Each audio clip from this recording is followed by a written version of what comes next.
Tai jeigu mėgsti pirstelt mašinoje, žmona, vaikai ar mergina skundžiasi, kad smirda, tai laikas susimastyti.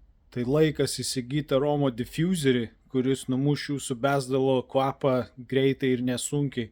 Tai matom, šitas aromo diffuseris yra skirtingos spalvos, pritaikyti mašinom, ateina su kvepalais, taipogi matom įsistato į groteles ir yra net keli nustatymai.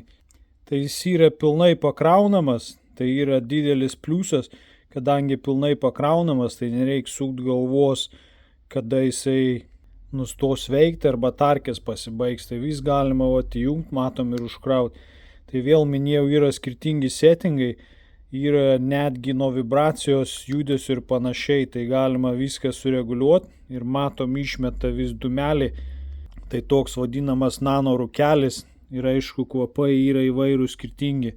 Aišku, būna ir didesnių matome, šitų lygiai tokie patys matome, tik tai tiek, kad daugiau kvepalų pridėta. Ir dar galiu išduoti paslaptį, kai pasibaigia tie mašiniai kvepaliukai, jeigu turite aromą mašiną arba tokį komplektą aliejų, tai galima susimaišyti kokių nori kvapų jums patinkančių ir įpilti butelį. Svarbu, kad vanduo būtų švarus iš butelio, ne koks su kalkėm ir panašiai. Tai šitie daiktai nėra brangus, tikrai geras daiktas mašinui. Tai jeigu tinka ir patinka, yra mano profilė linkas, galite pasižiūrėti ir iš AliExpress'ų įsigyti. Tai